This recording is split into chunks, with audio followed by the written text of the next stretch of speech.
We're bringing you a coach's video in lieu of having a coach's meeting due to COVID-19 having the ability for all of us to get together. And we hope that this video will reach you and give you a lot of direction and answer a lot of questions that you guys may have. Now, with that being said, I want to talk to Jeremiah a little bit about today about some of those policies, things about cancellation, things about practice, game times, and how far the league will extend out in order to get all of our games in, because at the end of the day, it's really about player development. So Jeremiah, first of all, thank you and congratulations on 8 years of North Nashville Hoops. And so just this year, let's just jump into it. Yeah. What's going to be different? Well, there's probably a lot, First of all, we've added, in this weird time, we've been able to add a division. This year we'll have a 6th through 8th grade boys division that we've not had before. That's a recreation division where guys have basically signed up. We actually drafted teams, got coaches, given them some practice times. And basically with that division, what we were trying to do is give some kids that may not have made a middle school team or for whatever reason, give them an opportunity to play basketball so they furthered their development, getting them ready for high school if they want to play. So that's one major thing that we've been able to add during this time, which was kind of surprisingly. We've actually also restricted some of the sizes of the divisions. We offer a second third grade boys division, 4th grade boys, 5th grade boys, 6th grade boys, and then a 5th and 6th grade girls division. This year, the 2nd through 3rd grade boys division, it is really good. We've got 8 teams in that. Most of the other divisions are somewhere between 6 and 7 teams because we've had to limit the sizes of that. Well, Jeremiah, that's great. But actually, my question is well, what's going to be different this year? I know the things that we're adding is great, that division for those middle school players who might not have made it on their middle school team. I think that's wonderful because that gives them a couple more years or at least another year of competitive basketball to prepare, because some kids are late bloomers. But I really want to get into what's going to be different due to COVID-19 as far as our league goes. Well, we've had a lot of gym restrictions this year. Gym time's limited. This year, there's capacity limits on the amount of people that can watch games. Fortunately enough, most of the sizes of the gyms are going to be able to allow most of our fans to regularly attend. There may be some instances at certain gyms where we might have to send out some emails and let people know that it might just be immediate family and friends for that game. We hope that's not the case. We hope that we can get the capacity where we need to be so everyone can see their kids play and grandkids. We're also having to do temperature checks before each game. We're going to be following the TSSAA guidelines as far as how the games are conducted.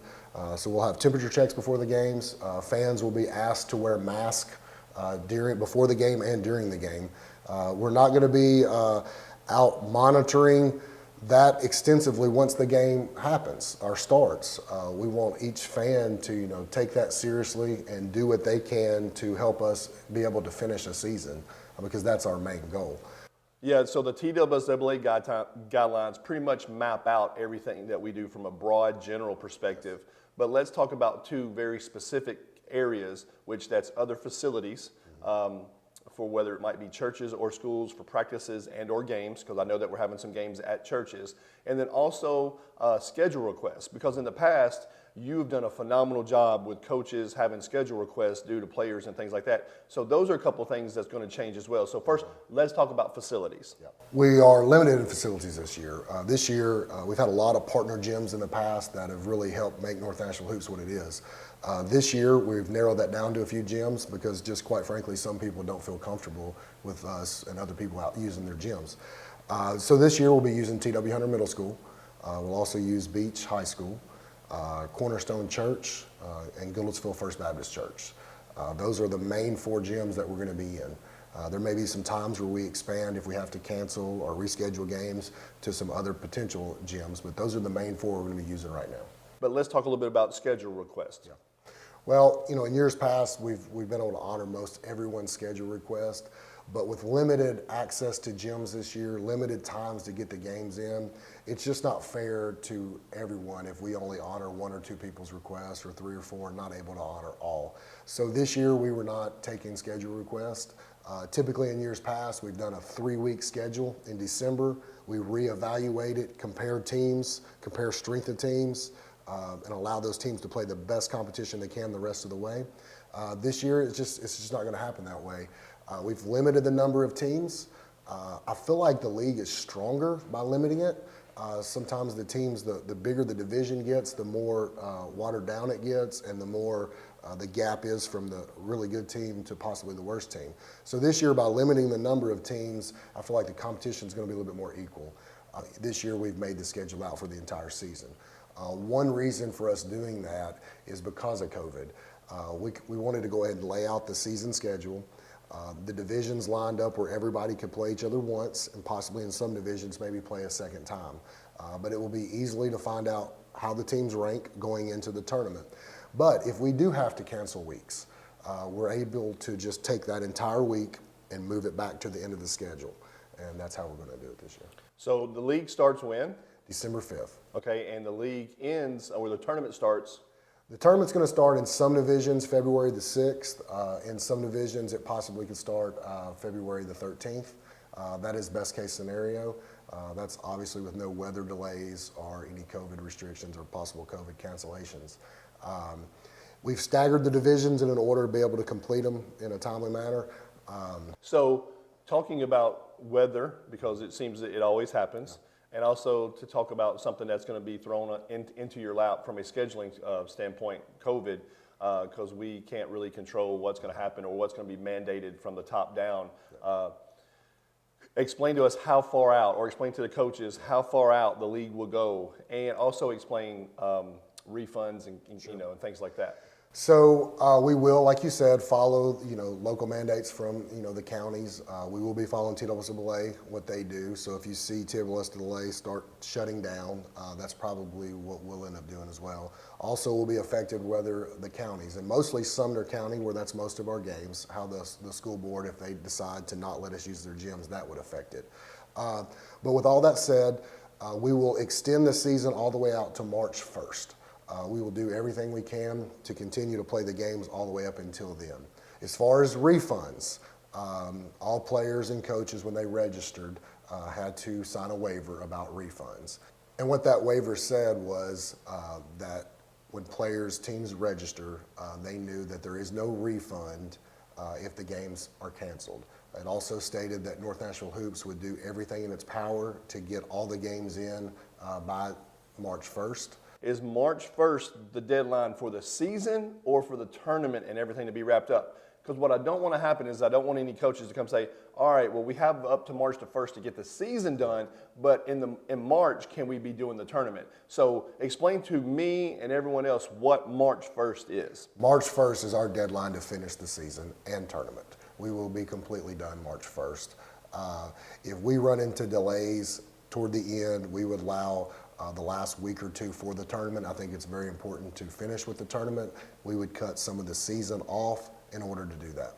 All right, so now let's talk about individual teams and divisions. Sitting here right now, let's talk a little bit. Let's talk about uniforms. Okay, I want you to tell the coaches what is a uniform requirement for their team. The main requirement is all teams have a light colored jersey and a dark colored jersey. That can be in the form of two jerseys. That can be in the form of a reversible jersey. We do not really care what the shorts are. We love it when they match, but it's not a requirement. The main requirement is numbers on the front and the back, which is very important for officials. That speeds up the game, where officials are able to see a number really quick, get that reported to the scores table, and the game's not held up by having to chase a kid to see what number they are. So we were like, numbers on the front, numbers on the back, light, dark side. And speaking of officials, we use TWSAA officials.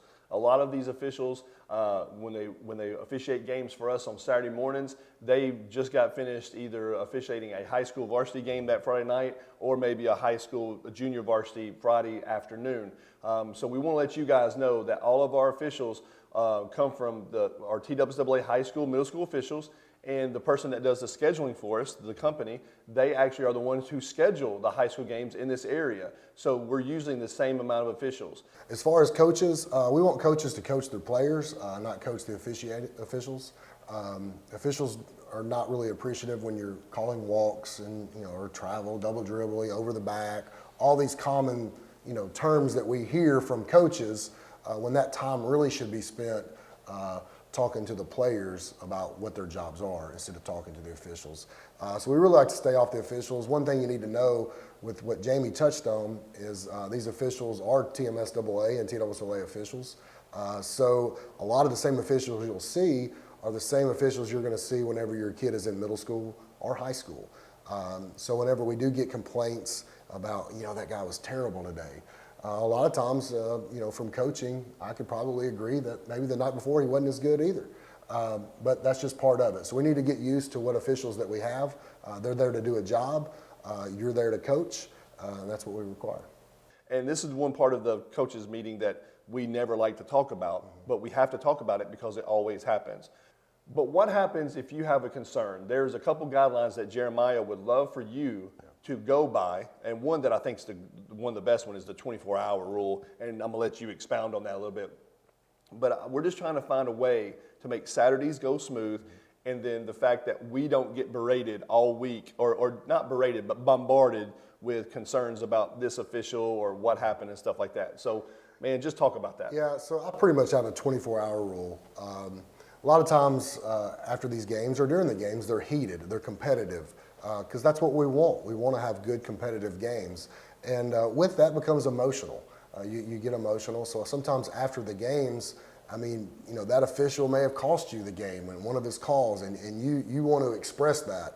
Or there were, a kid was playing rough and they weren't calling, and a lot of different reasons why you would be stirred up emotionally to want to react, to want to talk to someone immediately. My biggest thing is this. I like a 24-hour rule. Take 24 hours from the time of that game till the next day. If it's still important to you then, send me an email. Send Jamie an email, and then we'll discuss it.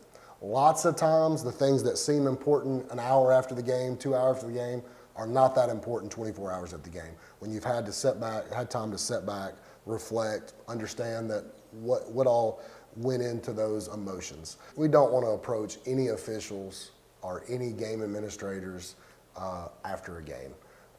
If you wanted to do that, like I said, we asked for the 24 hours. If it is an emergency, then tell the scorekeepers, hey, I need a game administrator over here if they're not there. I need a gym supervisor there if they're not there. And we'll be happy to deal with that.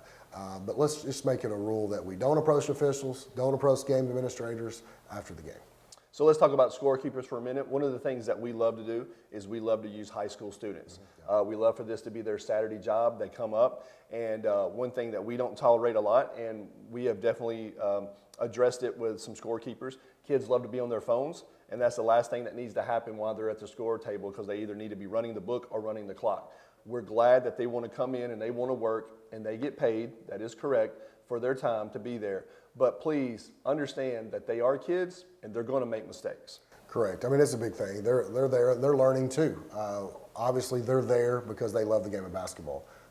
We don't have a lot of scorekeepers that are not players. We may have some, but most are players, and most just want to be around the game. Lots of times, these scorekeepers, after keeping score for a few years, usually decide they don't want to coach.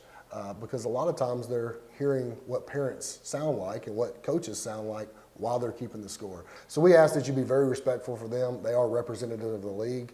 We'd like for you to treat them like you would treat a game administrator or a gym supervisor.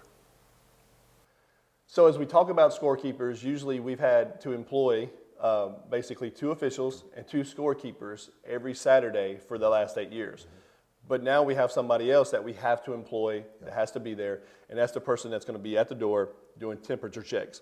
You've already seen it. If you've gone to any football games, if you've gone to any basketball games already, you've seen that person stand there taking your temperature to make sure that no one's running a fever. So we will have that person. Correct. Most gyms only have one way in. We don't charge, but there will be somebody there at a table taking a temperature. So let's talk a little bit about that. Yeah, and this is a very important feature of what we're going to have to do when we're facing COVID restrictions. We will be employing another member of North Nashville Hoops to take temperature checks, and we'll be asking that all fans have a mask to enter the gyms. One of the main things that we're doing this year in game day is we will be shaving off of game time to allow the game to get done a little quicker. We will be shortening up halftime a little bit. But we will be adding all of that time back to warm-ups. So teams will have a little bit more time to warm up. The reason we've done that is this. We are going to ask fans not to enter the gym until 15 minutes before your game time. We're also going to ask that as soon as your game is over, that you exit the gym as fast as you can. This will help the capacity. This will help, with people in and out, just being able to come in contact. It will help social distancing more. So we'll definitely add that. We're not going to be stealing much time from the games, but we will be adding that to warm-ups. That way parents or players can come in, have plenty of time to get ready and warm up, but it's also going to help us limit the interaction between fans. All right, so let's talk about game time and how we're going to make up those minutes and really go into detail about what that looks like. In the past, we've had 20-minute halves, we've had 3-minute halftimes, and 5 minutes to warm up. Correct. So now let's give us a rundown. Let's start from when they get there. How much time do they have to warm up? They will have 10-minute warm-up. We're basically taking 5 minutes of game time through the first half, halftime, and second half, and adding it to the warm-up. We're looking at 10-minute warm-up. So games will still start on time, but this is going to allow us to get fans out while you come in and start warming up. First half. Pause just really quick before we go to the first half. Let's talk about the warm-ups. During this time, I know I'm throwing you for a curveball because we haven't talked about this, but this is something that we have to talk about. 10 minutes is enough time for you actually to come in and turn in your lineup. Right. And online again, we're going to have the sheets printed out where if you print them out at home, you don't even have to fill them out. Okay? All you have to do is bring that to the scores table. We will still be implementing the rule that we started last year. If you don't have your roster in, what happens? I forgot. It's a technical foul. The other team gets 2 shots, and that's how the game starts. It's 2 shots and their ball. So have your rosters in. You've got plenty of time now, and at home, hey, before the season ever starts, look up how many games that you got and print off that many rosters and have them ready and just give them to the scores table every time. Sorry to interrupt you. Right. Back to the first half. All right, first half, 18 minutes.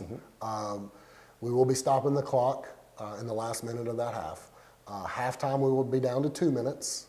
3-minute halftime, it's kind of a little long when you consider basically with 2 minutes, we're giving you two full timeouts. Second half will be back down to 18 minutes. We'll be stopping clock with 1 minute left to go. All teams will continue to receive 4 timeouts. The one thing that we've always done in this league, we don't have 30-second timeouts, we have 4 fulls. We want the kids, if you're going to take a timeout, to be able to actually get something from it.